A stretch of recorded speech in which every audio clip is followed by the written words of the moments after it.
So such sadhana, such inquiry can lead to knowledge. And wherever there is inquiry, that inquiry goes to knowledge.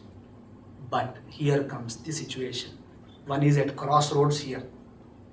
The inquiry can lead you on the proper direction, can be sustained till the goal is realized only when it is supported by the strength of faith. It looks very paradoxical because faith is something and inquiry is something. Inquiry is something to do with the knowledge, and faith is something which has nothing to do with knowledge. How can faith support inquiry? That is the topic for today. Shraddhavan labhate jnanam. That is what we are going to see now. That Shraddha, that faith, how it is going to help us. Krishna uses a word, so we cannot underestimate it. Krishna says, by faith, by commitment, one attains to knowledge. And knowledge is attainable by inquiry. And that inquiry is in the form of four things. Inquiry about the I. Who am I? Am I the product of the passion of some two people? Or am I beyond something? As of now, the way we look upon ourselves is nothing besides or beyond it. That means I am the body. Body is the product of passion. When you reduce yourself to be this little entity called Jiva, it's more or less you are product of some passion. So am I like that? Or am I beyond? This is inquiry number one. This clarity comes to only to that fellow. And second thing is, what is the world around me? Because there is a big field of experience and interaction. What is this? What is the nature of it? And third is, who made all this? Why he made it? Whether he made it or not. Or am I supposing it to be like this? The third one. That means Jiva Vicharana, Jagad Vicharana, and Ishvara Vicharana. And fourth one, what is the lifestyle which I am to follow to realize all these things? Understand, sir? Four things are there now. Who am I? What is the world? Who is Ishvara? Who is God? And fourth one is, what kind of lifestyle is required? This is called true Vicharana. In the name of religion and Vicharana, people develop so many wrong questions. If minus these four, you ask anything that is not considered religious or spiritual. People come and ask me that, Swamiji, is it that everyone has to die sometime? Yes, of course. Sabko marna padega? Marna to hai. Everyone. Yes, everyone. I want to inquire and I am thinking, Swamiji, one who dies last, who will take him to the cremation ground? What is that inquiry? Now he thinks I am so profound in thinking. And when did God made the world? When it was created? It is another profound question. That's why I cancelled question answer sessions everywhere. Because what question you are asking? What is that I will reply to it? And when God created the world? I don't know. Go and ask the God. In fact, I have a question. When do you begin your dream? Tell me. Every day you dream, right? When do you begin the dream? There is no beginning to it. Actually, dream never begins. Do you think dream begins at particular 12:30 and ends up at 12:33? No. When it begins yourself, you don't know. And you are the author of the dream. In your dream, you are the boss, you are the author, you are Brahma. Chaturmukha Brahma, you are the Vishnu, you are the Shiva. Because you create it, you sustain it, you dissolve it. You are Trimurti. Then tell me, when did it begin? Maharaj, I cannot say. Like that, it is also can never be said. World is never, it never begins. It is there because it's a projection. It is not a reality to begin sometime. It is there as a projection. So people have these questions as inquiry and spiritual kind of thing. No. Proper inquiry is, who am I? First question is, this I is what? Then you interact in the world, world is what? Then one who created it, God, who is God? Not that who is God first, then who am I? This won't work. Who am I? What is the world? Who is the God? And what is the purpose of life? What is the methodology to live it? And what are the things to include? Basically, what should be the lifestyle? How to progress further? So these are called proper inquiries. And this inquiry can answer all these questions only when it is supported by faith. Shraddha. Swamiji, we should not encourage blind faiths. Don't encourage blind faith. I tell you, faith is blind. There is nothing called blind faith. Faith is something blind. In the field of knowledge, there is no need of faith. Is it not right? I am a human being. Should I have faith in that?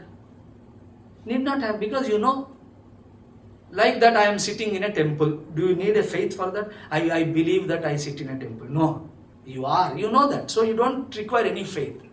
Faith becomes your friend when you are treading in the field of ignorance. Faith is the only friend of yours when you are walking in the field of ignorance. To walk out of ignorance, you require a friend. That friend is faith. Be very attentive, sir. So don't look down upon the faith. Don't say, it is religious people always having faith on God. What is faith? You should know God. To know God, that means you are ignorant of God. To get rid of that ignorance, you need faith to move forward. In fact, your life began and progressed because of the strength of faith. On the day one of your life, you had faith that she is my mother. Not that you wanted some DNA report to be shown to you, then only I will admit her to be my mother. Did you say like that? You just accepted. And after that, the mother introduces a father. He is your father. Then you had faith in him. That's all. You never bothered to ask a question. And slowly, as days went by and you are growing up, the strength of faith has kept you so strong that your intellect has grown and you could understand so many things. Now, once you have understood that, facial features match and this and that, so many things, then you need not have faith that she is my mother. I believe that she is my father, he is my father. Like that, you don't require. But initially, when your intellect is not trained nor capable enough to appreciate the knowledge of a given thing, faith is the only thing which can help you grow. Is it not right, sir? Vishwasa is something which will help you navigate. Otherwise, if you say, I don't take anything unless it is proved like that, then the day one of your life will be a failure. Because you don't accept your mother and father, everyone, and who is going to nourish you? Understand? So like that, the faith is very important even here. So inquiry starts, but inquiry to go further, inquiry to continue, to reach the goal, you need the support of faith. And faith will support it in such a way that slowly you will come to knowledge. Once you come to knowledge, there is no faith required. Understand, sir? So Bhagavan Krishna says one should have faith. Faith on what? To address these four fundamental questions, you should have faith on four things. Shraddha on four things. Vishwasa on four things. Faith in the scriptures is the first one. Faith in the teacher is the second one. And third one is faith in the God. Fourth one is faith in yourself. Shastra Shraddha, Acharya Shraddha, Ishvara Shraddha and Atma Shraddha. Vishwasa, a faith on scripture, faith on the teacher, faith on the Lord himself and faith in yourself. If anything of the four is missing, it is a lopsided growth. It is a lopsided journey. No progress is possible. You can never progress. And what is this faith in scripture? What does it mean? If you have faith in scripture, that scripture is going to teach me the unknown dimension that I am looking forward to. The unknown dimension about me. If you have such faith, you will develop encouragement. The faith itself will encourage you to study it. Today we Hindus, we Indians, we claim we have so many divine books, we have so many holy texts, sacred texts. How many of them have we read? Maybe we decorate our homes with lot of books, that's all. It is like a burden on the donkey. A sandalwood load was kept on the back of the donkey and it is always thinking of the load, never of the value of sandal, right? So Vivekananda in one lecture gives this example. Chandanam is very costly. The cost of Chandanam is known only to Veerappa, not you and me. We know some faltu Chandanam, that is 20 rupees, 30 rupees. A real Chandanam costs you so much. And a load of Chandanam is kept on the back of the donkey and you know what it is thinking? Bharasya vetti natu Chandanasya. It knows only the load of it, the weight of it, and it curses its Janma and curses the owner of it also. But it never realizes such valuable sandalwood is on my back. Like that it can never appreciate. People go and collect books, but how many books have we read?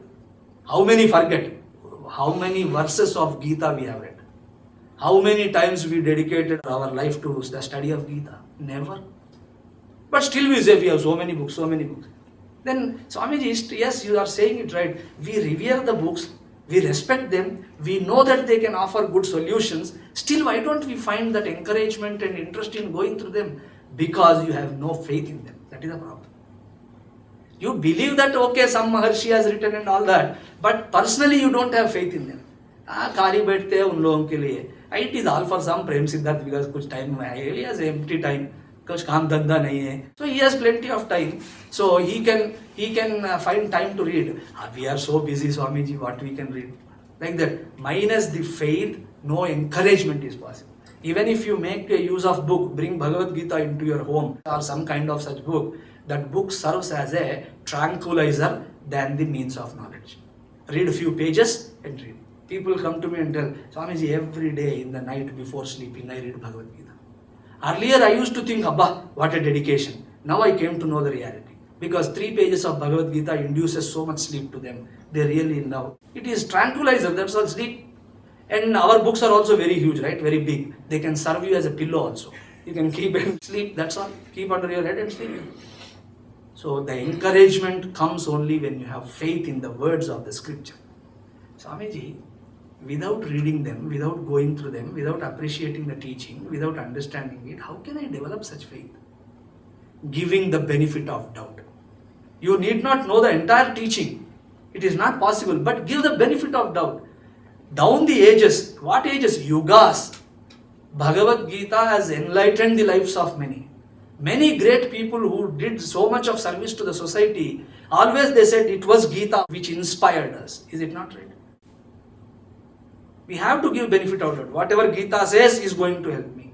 Like that, if you have faith, encouragement comes. And with that encouragement, when you move forward, inquire into the words of the scripture, then scripture becomes a perfect means to reveal the unknown dimension of I. Who am I? It reveals. Understand, sir? Without that, nothing is going to happen. By merely reading scriptures, nothing will happen. People are there, academically they pursue Vedanta. They read so many books, every day some book or the other. A fellow of that kind of disposition came to Swami Chinmayananda and said, Swamiji, I have gone through 10 Upanishads. And do you know what was the response of him? Swamiji, he says it doesn't matter whether the Upanishads have gone through you or not. So this fellow is saying, I have gone through 10 Upanishads, so that Swami Chinmayananda would respect him. So he said that doesn't matter at all. Because the proofreading fellow has also gone through the 10. He has to. Because he has to correct every word, every letter of it. So what great thing happened to him? Have those Upanishads gone through you? That is called scriptural study. Scripture should go through you, not that you have gone through it. And nowadays in America and in India, they use a very good expression. Swamiji, recently I finished Bhagavad Gita. Abba, very good. I have finished. What does it mean? Finished Bhagavad Gita. Don't finish it. Complete Bhagavad Gita. If you finish, there is no Gita for other people now. So, but the expression is good. That is what we are doing. We have finished it. That's all. From cover to cover, we go and finish it and come out empty-handed. At the end, he asked Arjuna, Arjuna, what is the final conclusion? Did you get something out of my teaching?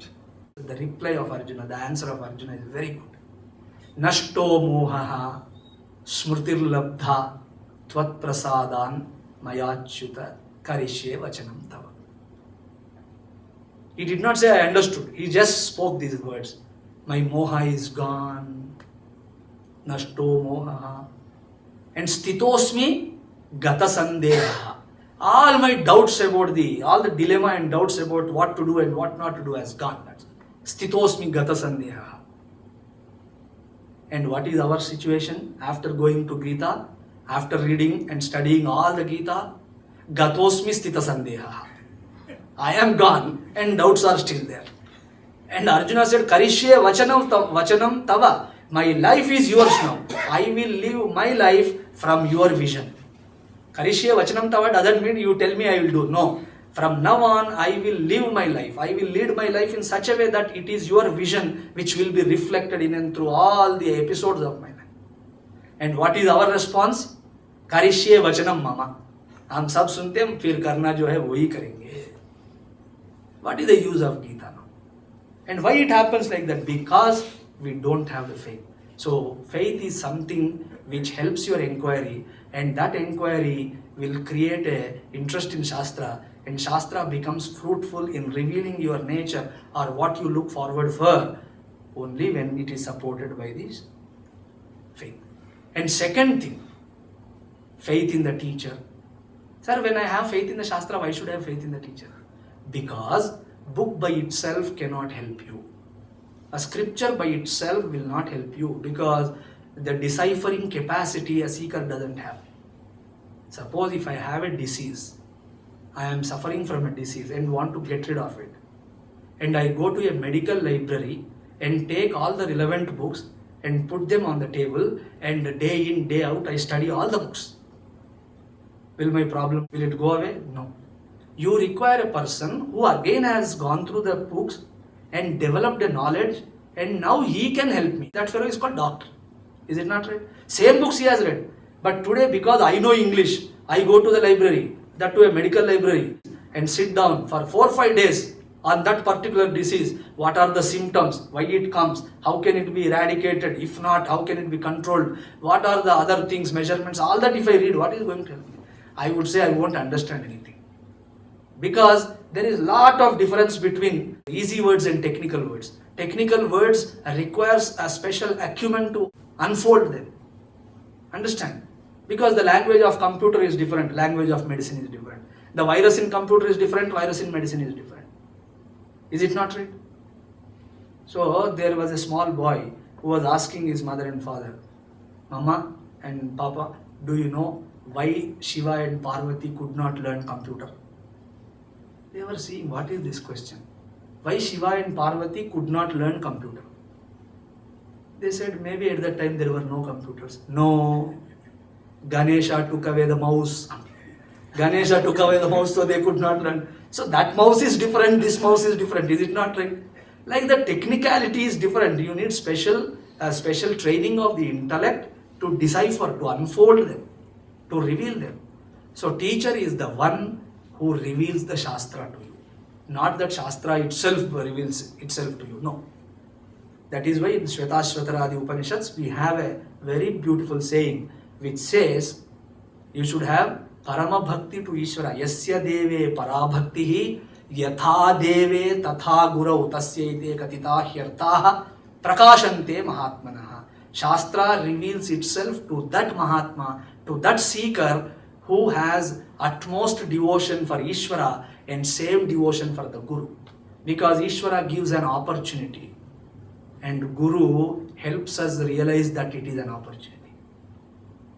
Understand, sir? So both are doing a great job. Bhagavan gives you an opportunity, but if you don't realize it to be an opportunity, it passes away. So Guru is the one who makes you see the opportunity. So faith in the teacher is also very important. And third thing is faith in the Ishvara, faith in the Lord, faith in the God. What does it mean? Come to temple, do puja, vratam, not confined to that. And what is faith in Ishvara? Faith in Ishvara has a very beautiful dimension. In fact, multidimensionally we can speak about that. Here, the faith can be translated as the Shraddha in the divine planning. So whenever you face certain experiences of life, I am like this, I am like that, we generally try to complain. Never complain. Whatever happens is because of the planning. And who is planning for you? Ishvara himself is planning. Like that you should have Shraddha. A disease is afflicting you. Don't say, why only me? This is the problem. Syndrome. Persecution syndrome. Why only me? Why only things happen to me? It is not that only it is happening to you. Hundreds of fellows suffered, thousands of fellows suffered. In fact, history is full of those people who suffered. But we think when it comes to us, why only me? Why only me? My neighbor is good, other fellow is good, everyone is happy, everyone is having gala time. Why only me like this? No. Anything happens, believe in the divine planning. This happened because for some growth. And because Ishvara himself is planning, now be happy. That when I have a manager who works on my behalf, it's a luxury for me, right? Somebody is planning my journey. I came to North America, I went to Jamaica and all that places. Somebody is taking care of my itinerary. Somebody arranges for my flight tickets. In one word, somebody is taking care of the entire planning and I am just going. That is a very luxury way of going, right? Like that, when Ishvara himself is planning for your life, why should you be bothered about it now? Enjoy that Ishvara is your manager. Make Bhagavan your manager. That is called faith in him. And Bhagavan acknowledged it. It is not my word that I am saying just to use Bhagavan. No. He himself says, Ananyas chintayanto mam ye janah paripasate tesham nityabhiyuktanam yogakshemam vahamyaham. Vahami, I take the burden. Vahami means I take it on my head. What? Yoga, acquisition, kshema, maintenance. Of whom? One whoever is dedicating his life for me. One who is in the pursuit of knowledge. His yoga kshema I will take care. When Lord himself proclaims out of love for us, why don't we believe that? So belief in the Lord is belief in the divine planning. I am here because of him. I am suffering something, it is still because of him. There is something waiting. If I am enjoying, it is because of him.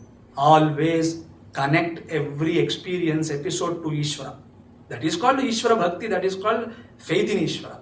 So don't get shaken up, don't get distressed because of small incidents that come and go. In fact, the difficulties and joys and sorrows, these are but the threads with which the life's fabric is made. And any fabric is like that, crisscross arrangement is there. Don't think always they go in one line. Unidirectional threads can form a rope with which you can hang yourself. There is no fabric possible, right? Like that, life's fabric consists of criss and cross, that's all. And that is done by Ishvara himself. Don't worry now, you are in the hands of Bhagavan. So any amount of difficulty, don't worry, it is a divine planning. You are on the topmost rung of the ladder, still it is the planning. You are thrown away from there mercilessly, still it is his planning. That is why read Puranas, you can see when Raja Harishchandra became a pauper in a day. But still he was happy. Why? It's all divine plan. Samajh mein aaya? So this is called faith in Ishvara. If you have such faith, then inquiry is possible. Otherwise, you start inquiry with small disturbance or small episode that shakes you, then your inquiry is gone. So 4 days Vedanta and from 5th day Devanta. That's all. There is no God, nothing. Because if God is there, I go to temple, I do puja, I study Vedanta. Why these things are happening to me? That means Devanta, there is no God. No. You should have faith in this way. This is called faith. Otherwise, faiths I don't believe in. That is some time pass, that's all. And finally, faith in yourself. I also can achieve in this very Janma. Don't say, humse kya hoga? It looks very arduous. What can happen? I think I cannot accomplish this. Don't say like that. When people accomplished and Shastra is saying, Amrutasya putraha, you are the children of immortality. What does it mean? That means you can own it up. It is your property, it is saying. So you should have faith in such a way that I also follow the Shastra. I seek the blessings of my Guru to understand and appreciate the teaching, and I will depend on Ishvara for everything, and thus I will get it.